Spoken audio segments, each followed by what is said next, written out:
때문에 이게 합격증입니다. 요거는 연세대학교 입학처에서 나오는 합격증인데요. 이건 일부분이고요. 서울대학교에 보낸 학생만 제가 대략 따져봐도 직접적으로 한 400여 명 되고요. 네, 안녕하세요. 자, 이번에는 많은 그 학부형님들과 그 학생들이 궁금해하고 하고 싶어하는 자기 주도 학습에 대해서 말씀 한번 나눠보겠는데요. 일단 자기주도 학습은 스스로 하는 거기 때문에 두말 나위 없이 수동적으로 하는 공부보다 굉장히 효율적이고 또 이제 스트레스도 좀 적게 되겠죠. 당연히 즐겁지는 않지만 그래도 스스로 한다면 이렇게 능률이 오르는 거는 뭐 당연지사입니다. 근데 여기서 좀 알아두셔야 할 것은 뭐 자기주도 학습이라고 해서 학원을 안 다니면서 공부하는 것을 자기주도 학습이라고 하지는 않습니다. 그걸 오해하시는 분들이 많죠. 비용이 들지 않으면서 공부하는 것, 그게 자기주도 학습이라고 이렇게 생각하시는 분들이 많은데요. 그게 아니죠.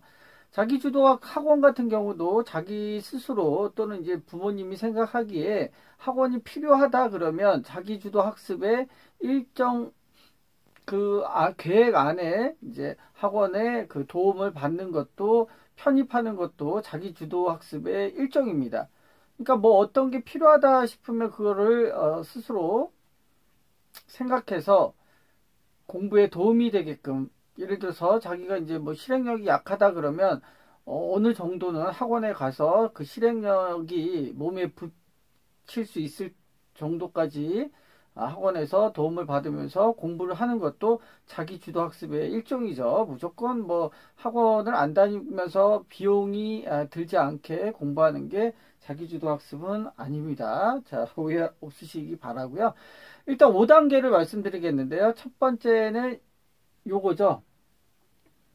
계획력이라고 할 수 있습니다. 자기 주도 학습은 레벨 1단계인데요. 가장 1단계 이제 계획을 잘 세우느냐. 근데 이것도 보면 거창하게 세울수록 엉망진창이 됩니다. 그러니까 자기주도 학습이 많이 이제 돼 있는 아이들 또는 뭐 훈련이 돼 있는 학생들인 경우는 계획을 아주 꼼꼼하게 자세하게 해도 많은 경험이 있기 때문에 누적돼 있기 때문에 그거를 잘 할 수 있지만 그거나 거의 상위 한 3% 정도 학생들일 거예요. 나머지 97% 학생은 너무 화려하게 계획을 세웠다가는 좌절감을 계속 쌓이게 되죠. 그걸 뭐 실행을 못 하니까요.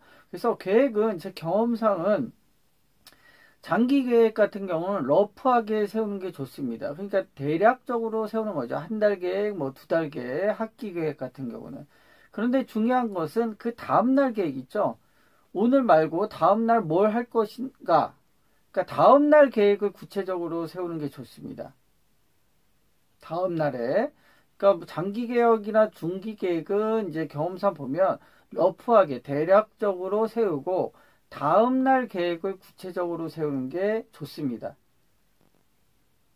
정말 효과가 많아요. 그리고 뭐 알다시피 너무 심한 계획은 좌절감을 자꾸 쌓이게 돼서 하기 싫어하게 만들죠. 실행력을 떨어뜨리니까 그렇게 됩니다. 계획을 잘 세우고 아이들이 이제 초등학생 부모님들 입장에서는 초등학생들이 경험이 없다 보니까 계획을 대략 지도를 해주시는 게 바람직하죠. 중고등학생인 경우는 이제 고등학생인 경우는 당연히 스스로 계획을 세울 수가 있는 단계라고 볼 수가 있습니다. 자, 그 다음에 이제 계획력에 대해서 중요한 부분을 말씀드렸죠. 다음날 계획을 구체적으로 세워라라는 거죠.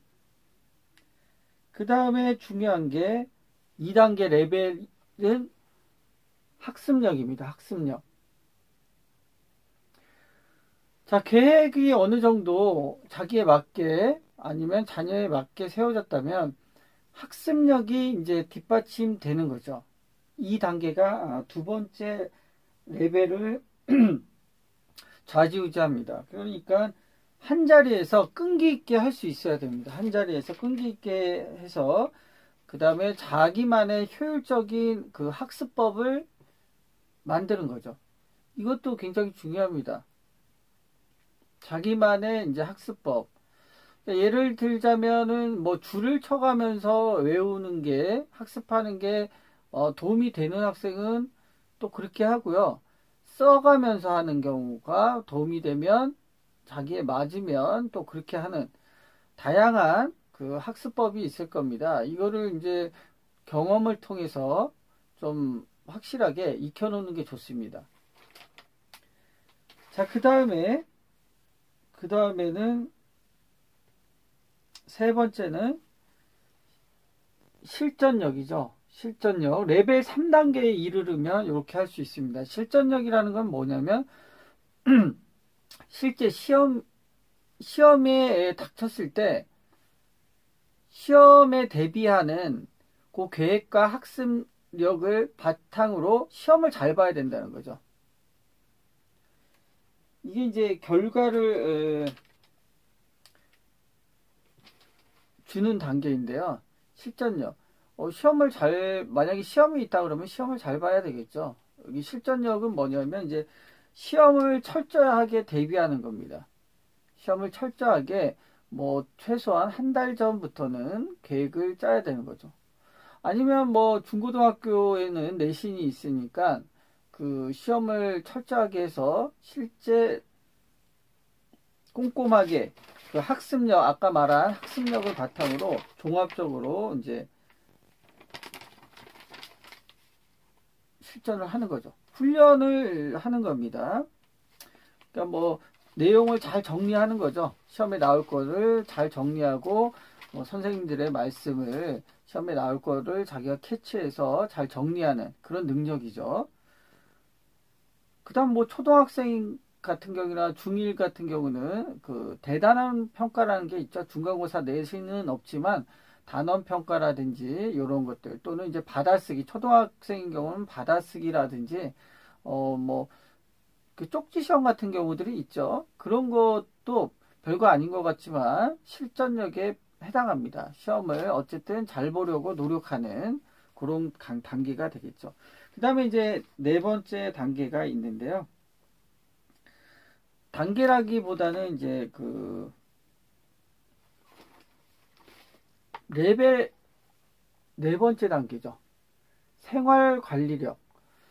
자, 이거는 생활을 관리하는 단계. 그러니까 목표를 이제 달성하기 위해서 자기 시간을 관리하는 단계죠.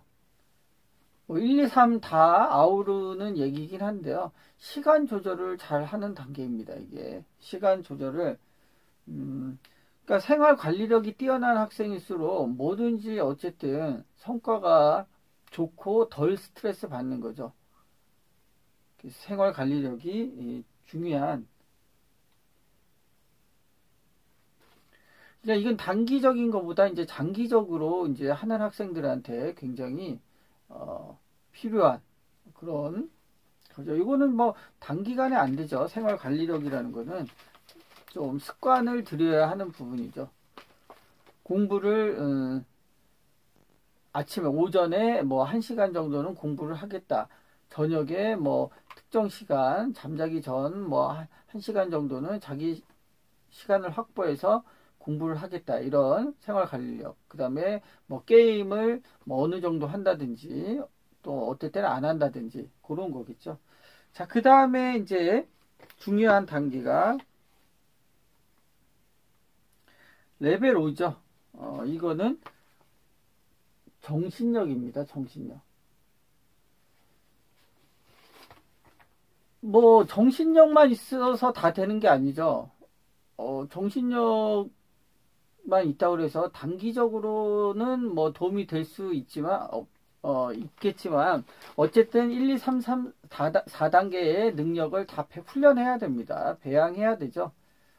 특히 이제 정신력은 뭐 당연히 목표를 향해서 지치지 않고 직진하는 이제 단계에 들었으면 뭐 당연히 스스로